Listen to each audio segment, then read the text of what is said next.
Welcome to iDream media. So రక్తహీనత anaemia చాలా మందిని ఇబ్బంది పెడుతూ ఉన్న సమస్య. మరి ఎందుకు రక్తహీనత అనే సమస్య వస్తుంది, మరి దీన్ని న్యాచురల్ వేస్లో ఎలా కరెక్ట్ చేసుకోవాలి, వెజిటబుల్ థెరపీ దీని గురించి ఏం చెప్తుంది, వివరాలు తెలుసుకుందాం. ఈరోజు మనతో పాటు ఉన్నారు ప్రముఖ vegetable therapist and sun spiritual society founder Vikramaditya Guruji గారు. గురుగారు నమస్కారం అండి. సూర్యస్మితల్ గురూజీ, సో జనరల్గానే ఎనీమియా రక్తహీనత సమస్య విమెన్లో ఎక్కువగా చూస్తాము. ఎందుకు ఇంత సమస్య వస్తూ ఉంది? సో న్యాచురల్ వేస్లో దీన్ని కరెక్ట్ చేసుకోవచ్చా? అంటే ఉమెన్లో రావడానికి ప్రధానమైనటువంటి కారణం సైకిల్స్, పీరియడ్స్. అంటే మీకు ఆ పీరియడ్స్లో బ్లీడు, చెడు రక్తం బయటకు వెళ్ళిపోవడం, అది ఒక్కొక్కసారి 5 days నుంచి 10 days వరకు వెళ్ళిపోవడం, కొంతమందికి మంత్లీస్ ఒక నెల 30 రోజులు కూడా బ్లీడింగ్ అవుతూ ఉంటుంది. ఇది ప్రధానమైనటువంటి కారణం. ఇక అంటే యుక్త వయసు వస్తున్నటువంటి పిల్లలలో కూడా ఈ సమస్య ఉంది. అంటే దీనికి ప్రధానమైనటువంటి కారణం పోషకాహార లోపం ప్రధానమైనటువంటిది. పోషకాహార లోపం అంటే పోషకాహార లోపం అంటే పోషకాహారాలు లేక కాదు, విపరీతంగా తింటూ ఉన్నాం. ఇక్కడ ప్రధానంగా మీకు కందిపప్పును తీసుకుందాం అండి.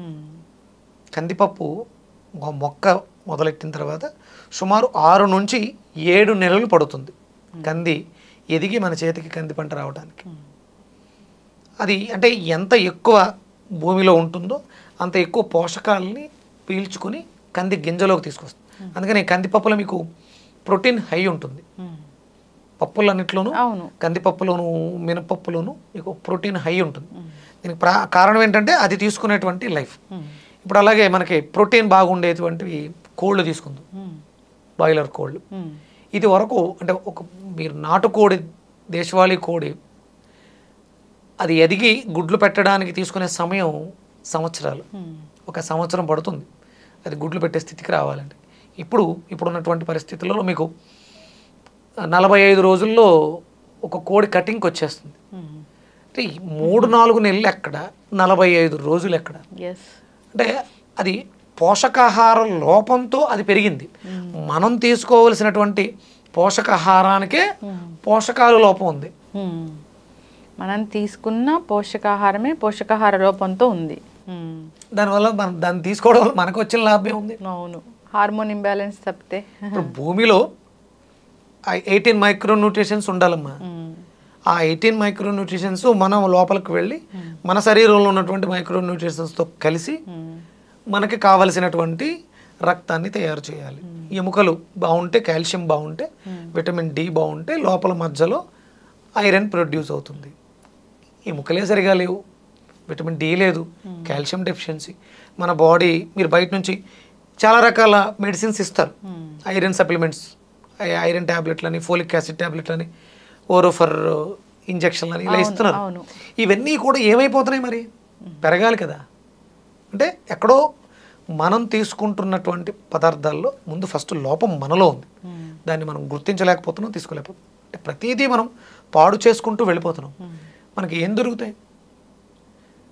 దాన్ని మనం మార్చుకోగలిగితే ఆహారాన్ని, భూమిలో ఎలాగ దొరకట్లా, కనీసం మనలో అంటే మనకి గాలిలోంచి శక్తిని స్వీకరించి మన శరీరం అంటే ఇవన్నీ తినకుండా కూడా బ్రతికేయచ్చు, ఆహారం లేకుండా కూడా బ్రతకొచ్చు. కానీ అంటే ఇప్పుడున్న రోజుల్లో అది కష్టం. కాబట్టి ఆహారం తీసుకోవాలి. మరి ఆహారంలో పోషకాహార లోపం ఉంది. ఎలా అంటే ప్రకృతిలో ఉన్నటువంటి శక్తిని స్వీకరించి మనకి శక్తి 3 రకాలుగా వస్తూ ఉంటుంది. సన్ నుంచి వస్తుంది, ఎయిర్ నుంచి వస్తుంది, ఎర్త్ నుంచి వస్తుంది. సన్ ప్రాణ, ఎయిర్ ప్రాణ, ఎర్త్ ప్రాణ. ఈ 3 ప్రాణశక్తుల్ని తీసుకుని మనలోనే ఆ మైక్రో న్యూట్రిషన్స్ని తయారు చేసుకోవచ్చు. అప్పుడు పదార్థంలో ఉన్నటువంటి వాటిని అది తీసుకోవడానికి అవకాశం ఏర్పడుతుంది. మనలో రికార్డ్ లేదు, లోపలికి ఏదో పంపించాం, ఎలా గుర్తిస్తుంది? ప్రధానంగా మనం నోటిని శుద్ధంగా ఉంచుకోవాలి. మనం వాడే పేస్ట్ ఒక రకమైనటువంటి మత్తు పదార్థం లాంటిది. చుట్టూ ఒక లేయర్ని ఏర్పాటు చేయడం ద్వారా ఆ రిలీజ్ అవ్వాల్సినటువంటి ఆల్కలైన్ లాలాజలం రిలీజ్ అవ్వట్లేదు, అందులోంచి మైక్రో న్యూట్రిషన్స్ కూడా రావట్లేదు. ఫుడ్లో ఉన్నటువంటి మైక్రో న్యూట్రిషన్స్ని గుర్తించలేకపోతుంది. ఇక్కడ ముందు ఫస్ట్ మనం దంతధావనాన్ని మార్చుకోవడం ద్వారా దీన్ని పొందొచ్చు. అలాగే మనం తీసుకునే ప్రతి పదార్థాన్ని ఎక్కువసేపు నమలాలి, రుచిని ఆస్వాదించాలి. గబగబా మింగేస్తున్నాం ఏది తిన్నా. అంటే మనకు సమాధానం చెప్తారు, మీరు ఏదైనా నోట్లో పెట్టుకుంటే 32 సార్లు నమలాలి. నమలడం లేదు, ఏం లేదు. ఇప్పుడు మీరు కేవలం పళ్ళు తోముకున్నప్పుడు కూడా పుక్కిలిస్తాం కదా ఉయ్యటానికి, అది సుమారు 12 సార్లు చేయాలి. ఎన్నిసార్లు చేస్తున్నాడు బ్రష్ చేసిన 2 times 3 times అంతే. అంతే. ఇవన్నీ చెయ్యగలిగితే దాన్ని పదార్థంలో ఉన్నటువంటి ఏదైతే మనకు కావాలో దాన్ని మనం గుర్తించగలుగుతాం. ఖచ్చితంగా గురుగారు, మీరు చెప్పిన దాన్ని బట్టి అర్థమైంది ఏంటంటే, ఎప్పుడైతే మన గురించి మనం జాగ్రత్త తీసుకోవడం ఆపేసామో అప్పుడు జబ్బులు వస్తాయి.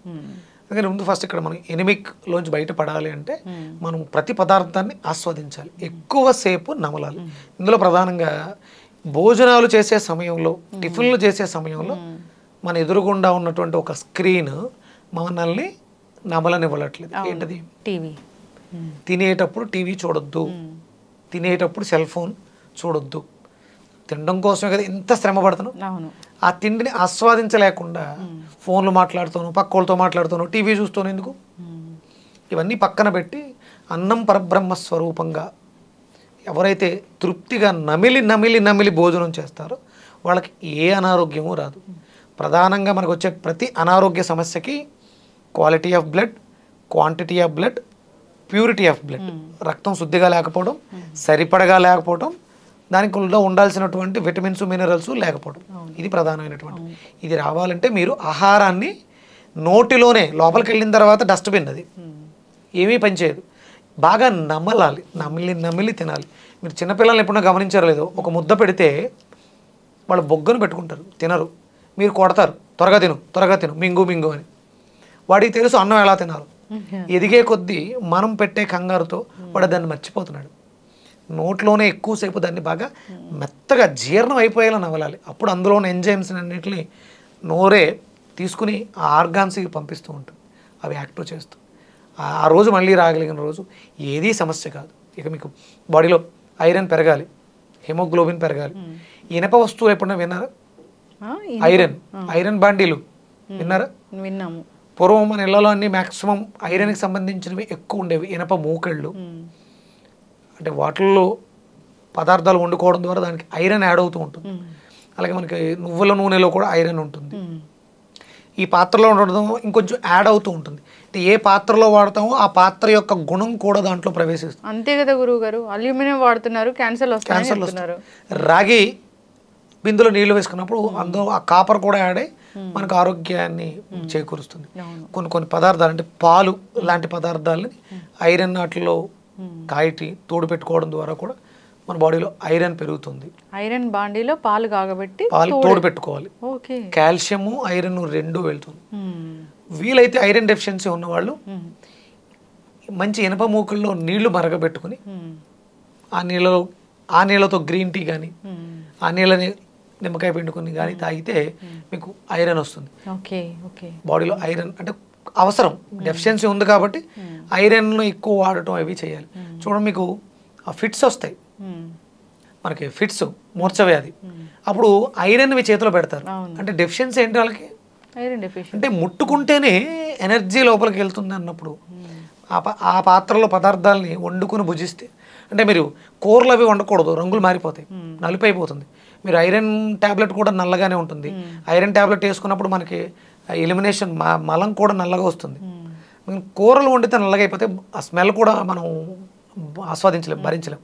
అందుకని మంచినీళ్ళు కానీ పాలు తోడు పెట్టుకోవడం కానీ ఐరన్ బాండీలో చేస్తే మనకి ఐరన్ బాడీలో ఐరన్ పెరుగుతూ ఉంటుంది. ఓకే, ఐరన్ డెఫిషియన్సీ వల్ల ఇలాంటి ఇష్యూస్ అనేవి వస్తుంది.